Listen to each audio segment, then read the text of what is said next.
We're back with the pack. Halloween edition part 2. I'm Ben. I'm Jack. I'm Chase. I'm Mariah. I'm Elise. And I'm Paige. So in episode 1, we talked about how Clarice and Mildred influenced Montauk as a character. And now in episode 2, we're going to talk about how Faber and Beatty influenced Montauk as a character. So what do you guys think about Beatty's visit to Montauk's home? I think that kind of started the whole, that was the, what is it called? The climax. The climax of the story. That was leading up to it. Because Beatty came to the house, and that's when Montauk was kind of hiding the books, but Beatty you got that he knew that he had the books. Yeah. And gave him kind of hinted to him that it's 24 hours to burn the books or read the books or whatever. So that just kind of set the timeline of when Montauk was going downhill from there. Yeah, it kind of gave just gave the reader feeling of suspense because we know he has 24 hours to make a decision of what he's going to do.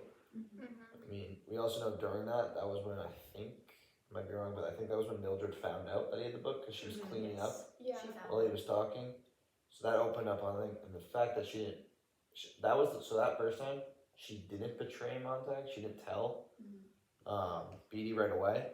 We do later see her betray him. Again, with the suspense thing, he had it under his pillow the entire time while his fire chief or whoever he was right there.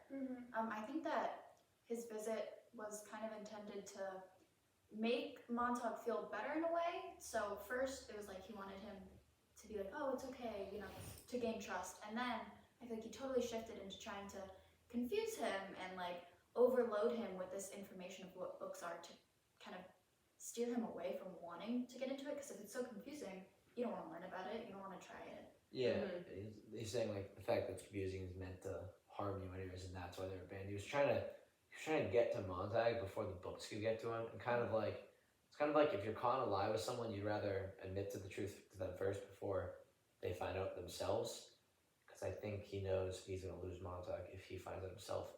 But I think Montauk was already too far gone after his moral thing where he saw the woman burn herself. Yeah. Given that choice, like I said in the first episode, they're not taught to process things. So it kind of confuses me why Beatty would give him that choice when he knows that he's not going to be able to know how to deal with it. I think he gave him the choice because it's happened to so many other firefighters before. Yeah. And kind of giving him the book gives him when Beatty gave him the book, it opened up feelings of overwhelming of from the books, and it can either create him to not like the book or like the book more. And Beatty hopes that he doesn't want to open another book afterwards. Yeah, because when you're confused, some people want to try and understand it, and some people are They just want to shut down. Yeah, and so he was hoping that he would shut the books, burn them. Yeah, I feel him giving him the book had purpose, that he would hopefully feel that was the itch for him. He won't that would probably take the want away from him after him doing one so scare bad. him a bit. Yeah. It's kind of like you give someone a little taste of what it is. Yeah. Trying to just kind of be you're satisfied now. Now you're gonna be done with it. But of course, in Montauk's case, he ends up liking the taste and wants to keep it. And I think talking about the confusion that you were talking about, Montauk, he was definitely confused and he definitely was overwhelmed, but he was able to handle it. Not in the best way, because we saw the outburst on the train, Yeah. which then caused him to go to Faber, who he seeked guidance from Faber. But first, he was trying to use Mildred as a supporting character. But Mildred, we saw, got extremely overwhelmed by it, and she couldn't handle it, and she shut down and really. And then that's when we see her later because of the fact that And I think that shows how other people in society would have reacted to the books. And what Beatty expects Montauk to Yeah. react when he opens the books and reads them. Also, going back to Montauk, from the beginning of the book, you know that he needs some sort of support system. And at first it was Clarice, and then when Clarice died, he wanted it to be Mildred. Mildred couldn't be that for him, so now he's back. It was hinted it could be Beatty. Wasn't necessarily there because he was scared of him. There's He was some scared of what mistrust could there, happen. Yeah. Like a boss. And then later it goes to Faber. And Faber is kind of a support system for him because they come up with a plan in a way. And Yeah. and he So let's talk about Faber, how he meets Faber, kind of how that all. well went he down. met him about a year ago. It says in Like the story. it was before. I don't It know was a while exactly, ago. Yeah. Doesn't really matter, but he met him, and he knows about him. He Yeah. knows about like him, and he knows he's into books, but he 'Cause he- chooses not to do anything about Yeah, it. he saw him reading a book, and even back then, Montauk, being a firefighter, did not report him, didn't say anything. He kind of just looked the other way. But he still didn't question it, and I think hmm there's he did have a book collection even before this first Instagram one. Yeah. I still think it was something where he wasn't even just processing it; it was just his hands doing it, as they say. But I think that was the same thing. But now that he remembers Faber, he's like, "Oh, this guy," and I think Faber realized he's like, "Are you gonna report me, or are you gonna join me?" Because Faber knew. Yeah, so Faber was a old professor, correct? Mhm. Back before they Yes. kind of abolished the need for knowledge. And so once Montauk has decided he wants to read the books, he's trying to understand it, but he can't. He calls up Faber to see if he can help him. Yeah, I feel like he sees Faber as kind of like a friend in a way, because like he knows he can help him with the issue he has, which is wanting to read books. So I feel like that really grows. the Because he knows relationship. Faber reads as well. I think like before even seeing him as a friend, like because he kind of forced him to read the books. Yeah. Like Mhm. he threatened him because he was Yeah. like ripping the pages out, but he was like Yeah. so determined to learn how to read the books Mhm. that he finally was like, Faber, you need to like.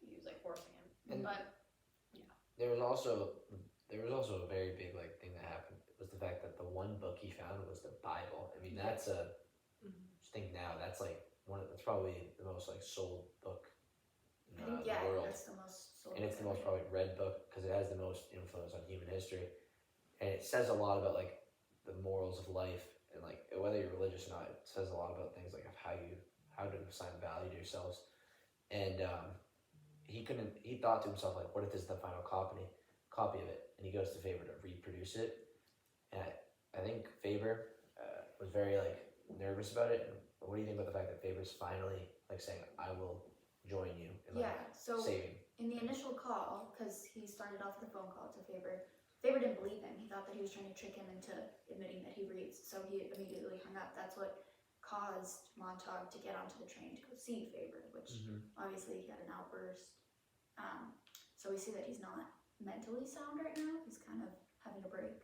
Yeah, I think that's because of he feels so overwhelmed. But I think we see that's one way to react. I wonder if that's more than I think if you just think like male female, that's like males are more aggressive, and maybe he reacted like that in a more aggressive way. So we did see Mildred's friends react, and they just started crying Yeah. when he read them things, and it's like us if we heard someone reading it means nothing. Yeah.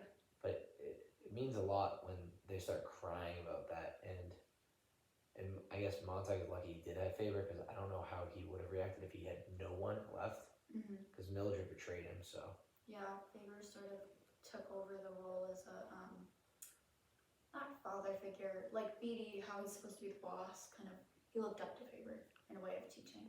like a support system. like Montauk was, I think it said it in the book. Montauk was the hands of the operation, and Faber was the guy in the chair, kind of in his Yeah. ear. I mean, Montauk ended up not listening to him. That's where we go back to Beatty's relationship with him. Montauk doesn't he just kills him. I mean, that was I think the reason was we see Beatty was trying to get Montauk to join his side, as in like, you can have a little bit of the book, but you're gonna come back because you're not gonna like it. Yeah. But then Beatty sees Montauk's like so far gone that he like starts threatening him. So I think Beatty was being disingenuous at first when he was like, books mean nothing. I think Beatty does know that books mean something because now he's like, oh, he knows. I gotta start threatening him to join. Like, you have no chance of survival. Yeah, because he's older, so he was most likely alive during when books were a thing, when they were, everyone read. So you kind of think, is he genuinely just so conditioned to think they mean nothing, or is he just putting on an act to survive in society? Like, and then that also brings up the question of why was he like? Because in the book it says that Montauk like knows that Beatty was asking him to kill him, Yeah. Antagonizing him. So it's kind of like, did Beatty see that he was so far gone that he's like, I don't want to deal with this and rather die? Yeah. Because like he saw like Montauk was like destroying like the ways of society. Like he was slowly like taking it piece by piece because like different things were coming out. And I think Beatty definitely might have saw it, as he's the guy in power, and he might have saw like kind of how like Mildred killed herself. He might have been like, all right, well, this is my way out. I don't have the power of doing it, and I know that the government's bad, but I can't do it myself. So he's because he actually has the knowledge to know the value of life. Mm-hmm. But if someone else was to do it for him, I think maybe that's why he did that. Mm-hmm. Him and Faber like similar but also opposites because they both like survived within society, and were able to like, keep the knowledge within them but not express it. But Beatty like he was present in society, and Faber wasn't. He stayed inside all the time and stuff like that. Yeah, so I think those are great examples of how Beatty and Faber influenced Montague as a person, kind of changed his personality, changed his beliefs. And that's a wrap on episode 2. In the next institution of our podcast, we talked about how Beatty and Faber had an influence on Montague and changed him throughout the book. Beatty also works at the fire department. He is in some ways Montague's boss. He is against reading, but it seems very apparent in the book that he has tried it himself. He allows Montague some time to experience reading, and he believes Montague will find that it's not all it's cracked up to be. He believes Montague will realize the way society is now is perfect and that reading is not needed in his life. Montague actually goes against this and realizes that Beatty has not been a great person to him and doesn't go along with his mindset. Faber is an old reader that Montague found at the park one day and saw him reading a book. Montague, a fireman, it is his duty to report this and go against this. But Montague let it happen, kind of. He didn't report him and was more intrigued than actually upset. Later on, when Montague is trying to discover his liking for reading and go against the government, he calls back Faber and asks him about the book. Faber is skeptical at first because he knows Montague is a fireman and instantly hangs up. After some convincing and a little bit of threatening, Montague convinces Faber to help him. Faber allows Montague to discover reading and also get Montague out of society. Faber and Beatty have huge influences on Montague and the way he lives.